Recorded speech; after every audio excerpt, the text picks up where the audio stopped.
Hop là. Bon, comme vous le voyez, je suis toujours pas léger le coiffeur. Salut tout le monde, c'est Martin alias WZK, j'espère que vous allez tous bien, moi ça va super. Bienvenue à tous les nouveaux sur ma chaîne. Aujourd'hui épisode 5 du projet de la transformation de mon Dax en machine de compétition, enfin tout ce que vous voulez, en tout cas ça va être une vraie petite œuvre d'art. Si toutefois vous tombez sur cet épisode, sachez qu'il y en a 4 autres qui sont précédemment sortis, donc je vous invite à aller les voir pour comprendre un peu l'avancée du sujet. En attendant, petit pouce bleu, petit abonnement, petite cloche, petit suivi sur Instagram. J'espère que le contenu va vous plaire, n'hésitez pas en tout cas à me suivre si toutefois c'est le cas. Je vous emmène, on va tout de suite aller monter les petites pièces sur Titine qui se trouve juste là. J'espère que ça va vous plaire, let's go. Il fait une chaleur monstrueuse, waouh, on doit être à 35-36 là, commence à faire chaud. En attendant, donc en fait, je vais vous expliquer. En fait, j'avais tourné un épisode 4, donc l'épisode 4, l'épisode précédent tout simplement. Sauf qu'en fait, je me suis rendu compte qu'au montage, il faisait 21 minutes. Et je décide de faire des formats un peu plus petits, un peu plus courts, si vous voyez ce que je veux dire. Donc, en fait, ça va être la suite de l'ancien épisode, plus ce que je vais tourner aujourd'hui, qui va être disponible sur cet épisode-là. Donc, c'est normal que j'ai pas le même t-shirt, c'est normal que je reprenne la vidéo en mode ensuite, etc. Ne soyez pas étonnés, après ça va se lancer tout seul. Mais c'était juste pour vous prévenir que, en fait, c'était la suite à un épisode que j'avais tourné déjà il y a 2 jours. Voilà, donc on est tout de suite parti, je vous emmène. Ensuite, donc vous voyez, là on a changé les mâchoires, ça vient s'imbriquer là-dedans. Vous allez, vous, avoir une patte normalement comme ceci, qui vient se positionner comme là, enfin comme ça. Avec le nouveau kit, on a cette nouvelle patte qui est fournie, il faut la placer comme ceci. Vous voyez, si je la retourne, ça vient toucher le pneu, donc c'est mort. Donc je la place comme cela. Hop, je viens prendre une vis. Pour l'instant, je vais pas venir fixer à fond pour laisser un peu de marge pour que je puisse bien le positionner. Voilà. Je vais chercher mes entretoises. Donc vous, à l'origine, vous avez l'axe de roue comme ça, vous avez vos tendeurs comme ça. Ici, vous avez votre axe avec les écrous, les rondelles. Nous, on va juste récupérer les rondelles en fait qui vont venir se positionner là et de l'autre côté. Ça, on s'en fout parce que on a un nouvel axe en fait. Voilà. Donc vous prenez vos deux entretoises, plutôt pas des rondelles, des entretoises. Tac, on vient positionner notre roue comme ça. J'avais oublié de mettre l'entretoise à l'intérieur.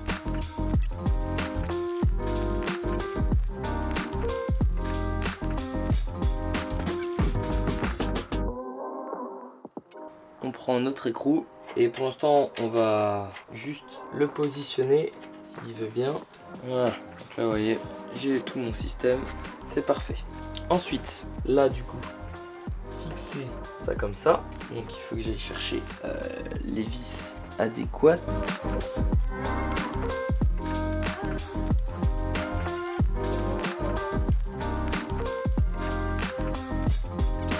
Je précise juste ici, précisément à l'intérieur, là. Alors, j'ai rajouté, ça se présente comme ça, c'est une bague qui était d'origine avec le bras oscillant, que j'avais oublié en fait. Et j'ai rajouté en plus de ça une rondelle. Donc si vous voyez, enfin là vous voyez, il y a 2 bagues. Enfin 2 rondelles, une d'origine qui va avec le bras oscillant et une rondelle que j'ai rajoutée. Voilà, c'était une petite précision que je souhaitais ajouter. Afin qu'en fait, que cette vis ne vienne pas toucher le bras oscillant et que la chaîne ne vienne pas toucher cette vis ici.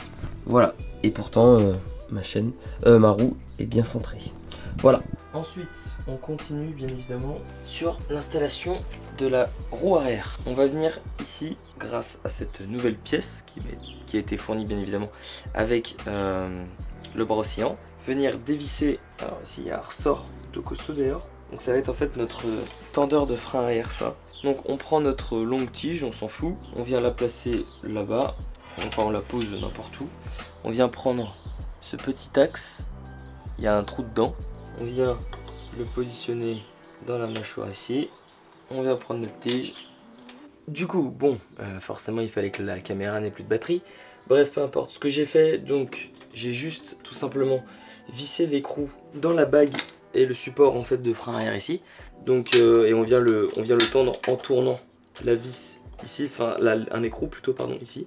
Vous avez le ressort, vous avez le support et puis une espèce de petite bague au milieu qui vient permettre à ce que ça ne s'échappe pas. Donc hop, ensuite on a toute la tige. Maintenant on va installer notre pédale de frein. Donc la pédale de frein ça se passe ici. Ouais, elle est un peu sale. Je vais nettoyer tout ça. Hop là, donc c'est bon, elle est toute belle, elle est toute propre. Ici, sur votre pédale, vous avez la tige, donc cette tige là, celle qui est d'origine, qu'on retrouve ici, qu'on va enlever. Donc c'est simple, là, non, ici, voilà, vous avez une petite goupille qu'il faut enlever. Et ensuite, tout le système s'enlève facilement.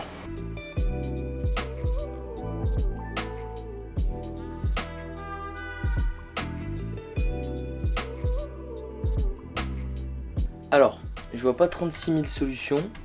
Donc ici vous avez votre tige, ici vous avez votre frein, enfin votre pédale de frein.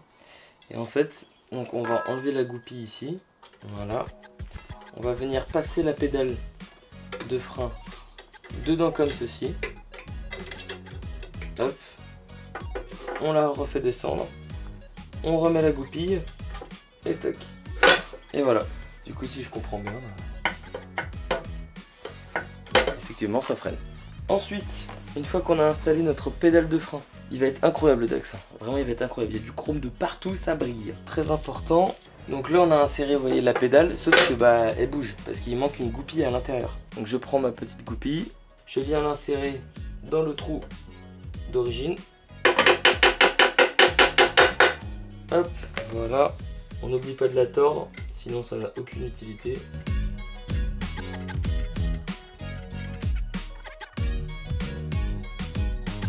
Ensuite, on va installer notre contacteur de frein arrière.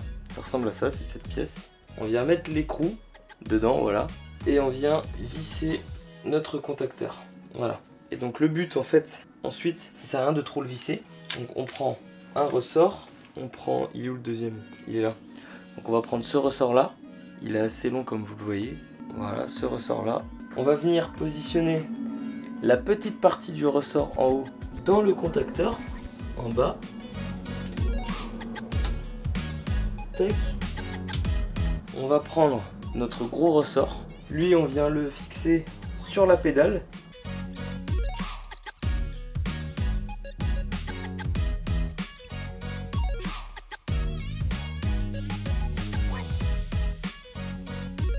Voilà.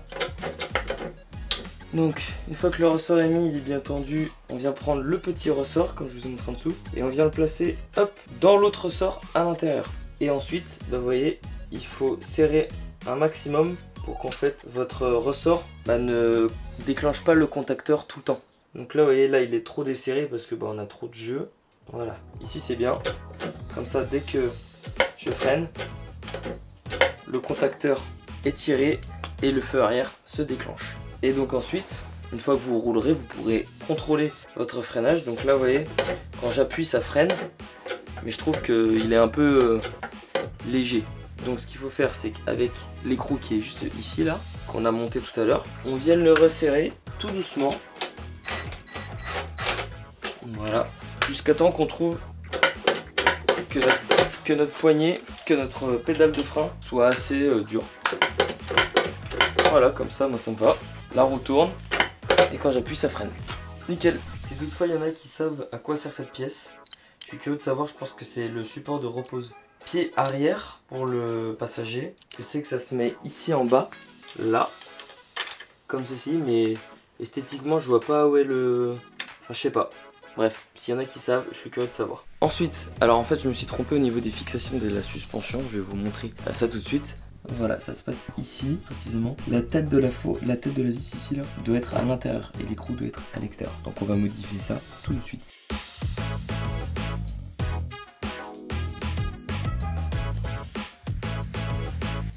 Ok, maintenant, c'est que ça fait son poids. Dernière étape de cette vidéo, on va nettoyer le moteur, on va monter le moteur et ensuite on va mettre et installer la nouvelle chaîne. Et d'ailleurs c'est une 118 maillons. Je vous avais dit des bêtises dans l'épisode précédent, je vous avais dit que c'était une 124. Nettoyage, let's go.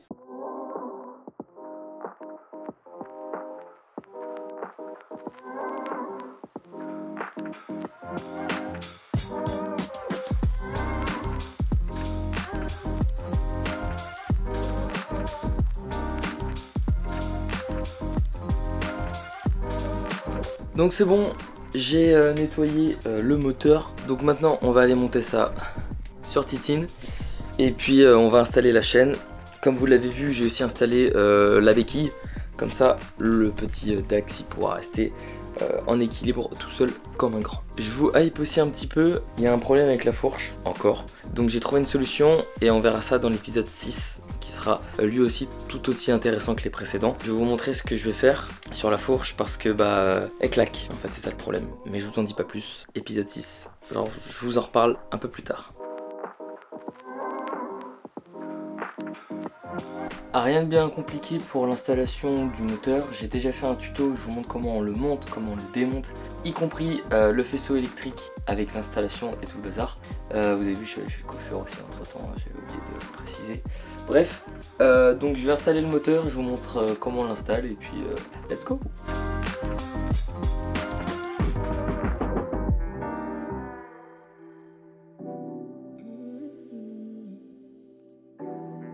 Ok, donc c'est good, on a monté le moteur. Donc en fait il y a deux fixations, une en haut ici et une en bas là. Et ensuite il suffit juste de visser avec un écrou des deux côtés et le tour est joué. Donc j'ai nettoyé aussi le cache chaîne et alternateur. Donc maintenant on va pouvoir monter la chaîne. Donc on commence tout d'abord par monter le pignon.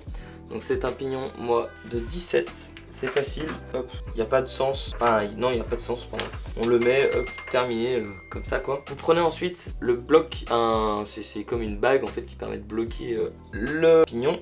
Je vais enlever les gants pour le moment, ça sera plus pratique. On vient la positionner d'une certaine manière parce que il faut qu'on soit en face des trous en fait pour pouvoir venir visser la vis.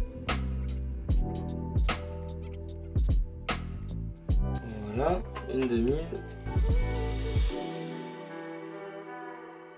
Et la deuxième. Maintenant on vient serrer assez fort quand même. Je vous conseille d'enclencher une vitesse, comme ça ça permettra de bloquer le pignon et vous allez pouvoir venir serrer en toute tranquillité.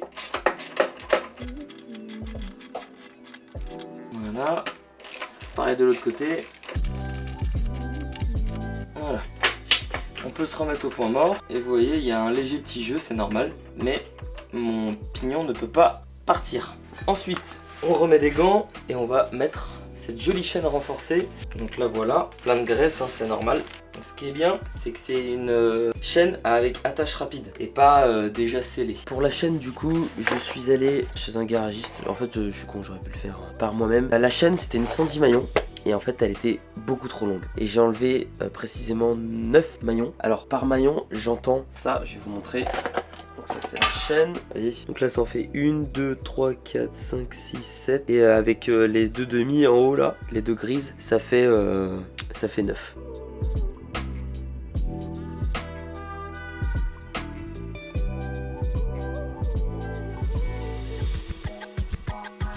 Ensuite, on vient prendre cette pièce, voilà. On vient la positionner derrière, c'est très important. La chaîne, là où il y a votre trou, pareil ici. Donc là, vous voyez, ça tient. On vient prendre cette pièce maintenant, voilà. Donc il n'y a pas de sens, on vient la positionner devant. Maintenant, on prend cette petite agrafe qu'on vient positionner. C'est très important, il y a un sens, comme ceci.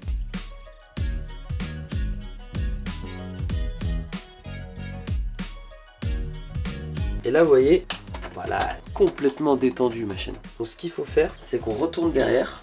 Et cette fois-ci, on vient desserrer. Et vous allez voir, la chaîne, elle va tout de suite se tendre. Très important, sur une petite rondelle que vous allez positionner là, faites une marque si vous en avez pas. Et en fait, on a des marques qui sont ici présentes, qui vont permettre de chaque côté de bien s'aligner. Donc là, pour le moment, je suis à 2 crans. Donc de l'autre côté, je vais me mettre à 2 crans.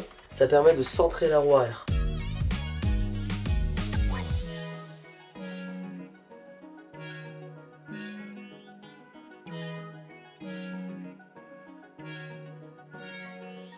Et on n'oublie pas, ensuite une fois que tout ça est fini, de venir prendre notre clé Allen. Et une fois qu'elle est bien tendue votre chaîne, de venir serrer, cette fois-ci pas desserrer, mais serrer, hop, des deux côtés, pour vraiment que votre jeu ne bouge pas. Moi vous voyez là, Ouais, c'est pas mal là. Nickel. Et voilà, on touche à la fin de cette vidéo. J'espère que vous avez kiffé. N'hésitez pas à me le notifier dans les commentaires. Petit pouce bleu, petit abonnement. Vous connaissez. J'ai une bonne nouvelle. Il reste un colis ici. Une pièce maîtresse pour le bon fonctionnement du véhicule. Vous allez voir, c'est très tchatcher. Je vous en parle dans l'épisode 6. Donc n'hésitez pas, petite cloche pour être au courant de tout. Et puis moi je vous fais de très gros bisous. J'espère que vous avez kiffé, comme je vous l'ai dit précédemment. On se retrouve à très vite. C'était Mister WZK. Ciao ciao.